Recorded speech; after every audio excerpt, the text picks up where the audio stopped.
I was never a real Muslim. I was never a practicing Muslim. I'm a fake ex-Muslim. You cannot trust anything ever that comes out of my mouth, and you cannot trust any of the arguments that I make against Islam. I'm now a Muslim. I have no idea. Hello everybody and welcome. This is the Apostate Prophet. The time has come for the truth. So recently, Ali Dawa challenged me to recite a chapter from the Quran. He planned on exposing that I cannot indeed recite something from the Quran. And if I can't recite something very simple from the Quran, that then means that I was never a real Muslim, that I was never a practicing Muslim, that I'm a fake ex-Muslim. And if it turns out that I'm a fake ex-Muslim, then that means that you cannot trust anything ever that comes out of my mouth, and you cannot trust any of the arguments that I make against Islam. So what I want to do now is to do my best to prove to everybody that I can still recite some Quran verses and Quran chapters. And I also want to talk a little bit about what kind of a Muslim I was and where I come from, just so that everyone can feel at ease and be sure that I was indeed a Muslim in the past. People who personally know me would find this whole thing ridiculous. I grew up as a Turkish Muslim in a Sunni Muslim household, was surrounded by Sunni Muslims. I was a Sunni Muslim belonging to the Hanafi mazhab. Sunni Islam has 4 accepted branches of law or schools of law, and one of them is Hanafi, which is very dominant among the Turkish Muslim population. When it comes to theology, I learned in my Muslim youth that we only accept 2 schools of theology as valid, and those are the Maturidi school and the Ash'ari school. My part of Muslims, we belong to the Maturidi theology, although this is not something that we really talk about. We only learn that that is what we follow. That's our creed. It's called the Aqidah. That's what we follow. The theological understanding of Islam is that, but we don't really learn very much stuff about this. The average population has no idea about all that stuff. There were times that I was not very religious. There were times that I was extremely religious and practiced my religion very thoroughly and studied it very much, read books day and night, tried to do all the practices and all the extra practices that I could do, did all my prayers. My family within this Islamic creed and school of law was close to mysticist Sufi movements. They were actually part of a Sufi movement. I was not for most of my life, but at a certain point in my life, I was part of that as well, until I later realized that that is not really very much reconcilable with traditional Islam. And I left Sufism before I left Islam. But due to this Sufi influence, this mystical influence, my family had my family taught me certain things that differ from the traditionalists very much. For example, the traditionalists will say that Allah is up there. He's above us. He's above the heavens. We did not learn that. I was explicitly taught from childhood that I am not supposed to say that Allah is above, or, you know, above us or outside of us. I was supposed to learn that Allah is everywhere. The more extreme form of this within Sufism, for example, is that Allah is within everything. It's a little bit strange. It goes very much into a heretical way of thinking and goes close to some kind of pantheism almost. But these are ideas that are quite common among many Muslim populations. And these are merely theological differences on the nature of Allah. In terms of studying and following certain scholars, I was personally very interested in studying the books of Imam Ghazali. My favorite book when I was a religious Muslim was a very short book from Imam Ghazali, which was named The Alchemy of Happiness. The Elixir of Happiness, I don't know, something like that. Wait, let me cheat quickly. It's Alchemy of Happiness. In German, it's known as Elixir der Glückseligkeit. I read it in German back then. I was very interested in Imam Ghazali. He is of a different theological and jurisprudential understanding, but still very much respected among Turkish Muslims, among the Turkish population, and I was really very much impressed by his writings and by the way he thought. A few years ago, I actually tried to read that book again, and I thought, man, it's It's a terrible book. Maybe I should talk about that in detail sometime. I was interested in reading books of the Maturidi school of theology, and one scholar whose book I read through so much and absorbed so carefully was the book of a scholar from Turkey named Ahmed Ziauddin Gümüşhanevi, or Ahmed Ziauddin from Gümüşhane, which is in Turkey. Apart from that, we had our own collection of Islamic morals and Islamic jurisprudence, books that compile teachings and writings from earlier Hanafi scholars, beginning with Imam Abu Hanifa, who is considered the founder of the Hanafi school, and people who follow him. The Mukhtasar al-Kuduri, which is a book that is very prominent within the Hanafi branch, is also something that we would appeal to and look at. As a Turkish Muslim, my pronunciation of things was not always great. Turkish Muslims generally are not good at pronouncing Islamic words in a good way. In fact, Turkish Muslims often have their own words for certain things that Muslims all around the world use. For example, the ablution, the ritual washing which you do before you pray, wudu. If you ask the Arabic speakers, for them it's completely normal that everybody understands what wudu is. But if you go to Turkey and you ask Turkish Muslims, religious Turkish Muslims, what wudu is, they will say, "What? I have no idea. Speak Turkish, please." Because Turks have their own words for that. In Turkish, for example, that is known as abdest, which is, I would guess it's from Persian, maybe it's from Arabic too, I don't know. Maybe it's of Turkish origin itself, I don't know.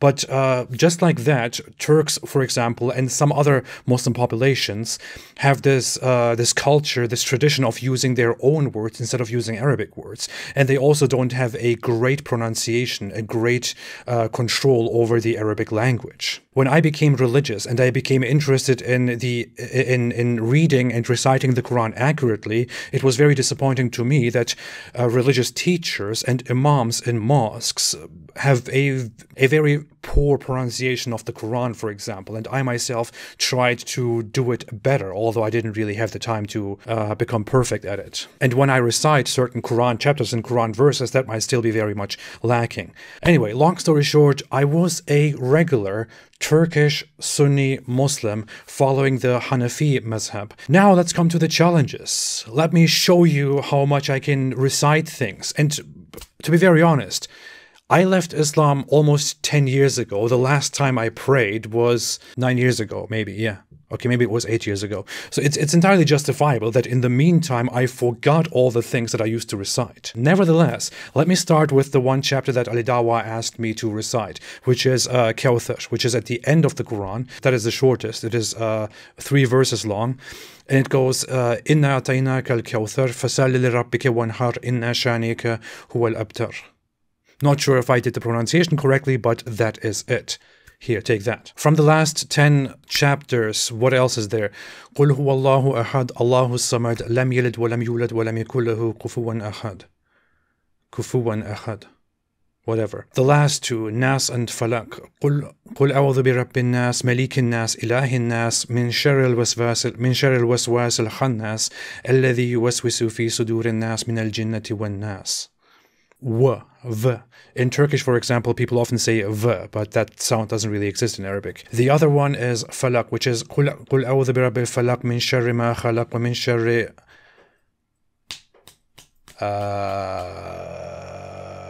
ما خلق من شر. I have no idea how it continues. غاسق إذا I don't know. I don't remember the rest. See, this is one of the easiest ones, and I forgot half of it already. What else is there? Feel. The elephant. One chapter at the end of the Quran that is about the elephants the elephants of the enemies being terrorized by birds that drop stones on them. Ridiculous story. ألم تر كيف فعل ربك بأصحاب الفيل ألم يجعل كيدهم في تضليل طيلا أبابيل.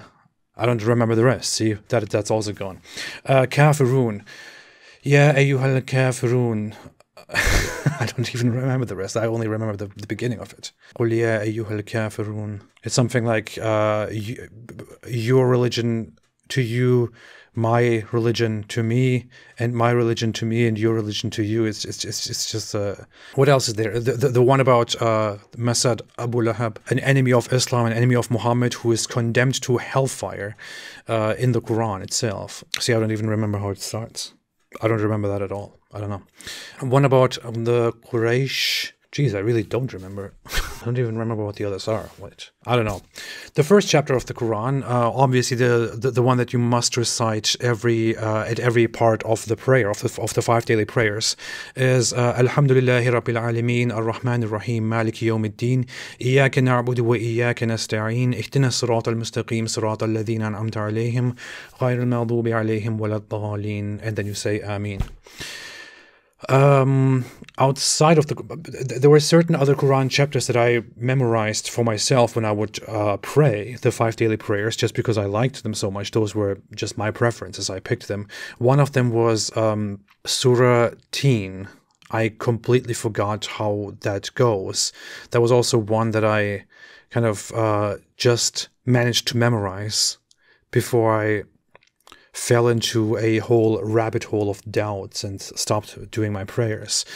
That was with Teen was Zaytun or something like that. With Teen was Zaytun, or Turi Sin or something like that. Teen is the fruit. What's that? A fig. That chapter is called The Fig because it begins by the fig and the... Now I can't even think of the English words here. By the fig and the olive and the Mount of Sinai or something like that, and then it goes on. I personally found it very interesting, and around those times, just because of the Quran, I was interested in eating figs. Very dumb. 2 others that I memorized, one of them was... maybe that was just one, I don't know. Surah Shams, which starts with Shams something Duhaha, which is, and that is a short Quran chapter which today I find very ridiculous because I think it is scientifically terrible. And I mention that quite often. It basically says by the sun and its light and the moon when it follows it and the night when it reveals it and the day when it the day when it reveals it and the night when it covers it and something like that, whatever. Others, I don't know what I'm doing. I can't even remember most of these. Chapter Yasin starts with, I used to know the first page of Yasin, which was Yasin wal Quran al Hakim. I don't remember the rest of that either. See, it's all gone. Ayatul Kursi, I don't remember that. It goes with, no, it doesn't go with Alif Lam Mim. It goes with Allahu la ilaha illa huwa al hayyul qayyum. That's just one very big verse, which is very important, but I don't remember it either. In all honesty, I didn't think I forgot all of these. But see, it happens. But if we go away from the Quran chapters, there are certain prayers that you do during your 5 daily prayers, certain things that you say. One of them is the, in Turkish we can generally just refer to it as At-Tahiyatu, but it's called the Tashahhud. And it goes, At-Tahiyatu lillahi wa salawatu wa tayyibat, Assalamu alayka أيها النبي ورحمة الله وبركاته السلام علينا وعلى عباد الله الصالحين أشهد أن لا إله إلا الله وأشهد أن محمدا عبده ورسوله. See, I even, this is basically to testify once more that you are a Muslim who recognizes Allah only and who follows Muhammad. So I'm now a Muslim by having said that. And now I'm no longer a Muslim. There were 2 more things that you say during the prayers at the end, though they differ a little bit between the branches, between the madhabs, I believe. But one of them goes, Allahumma salli ala Muhammadin wa ala ali Muhammad, kama salayta ala Ibrahim wa ala ali Ibrahim, innaka hamidun majid. The other one goes, Allahumma barik ala Muhammadin wa ala ali Muhammad kama barakta ala Ibrahim wa ala ali Ibrahim innaka hamidun majid.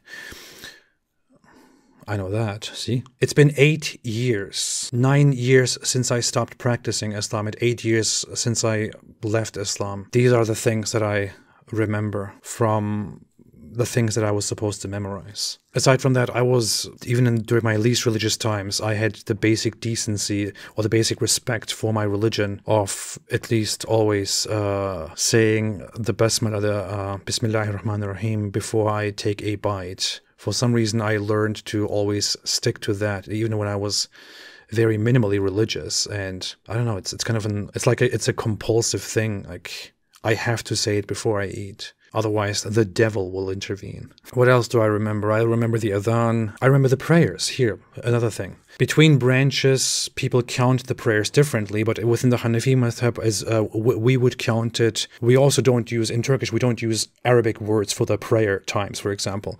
So when I went outside of the Turkish population and I heard that people refer to the evening prayer as the Maghrib prayer, I thought, what is that? Because in Turkish, we just refer to these prayers by their Turkish names.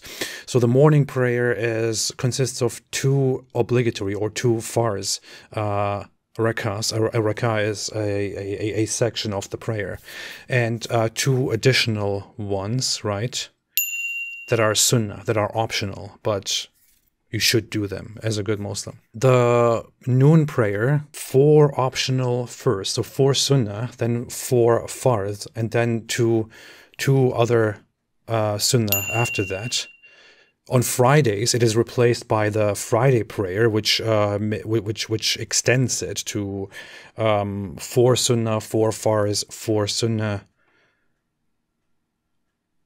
Again, 4? No, was it different? I don't know. I forgot.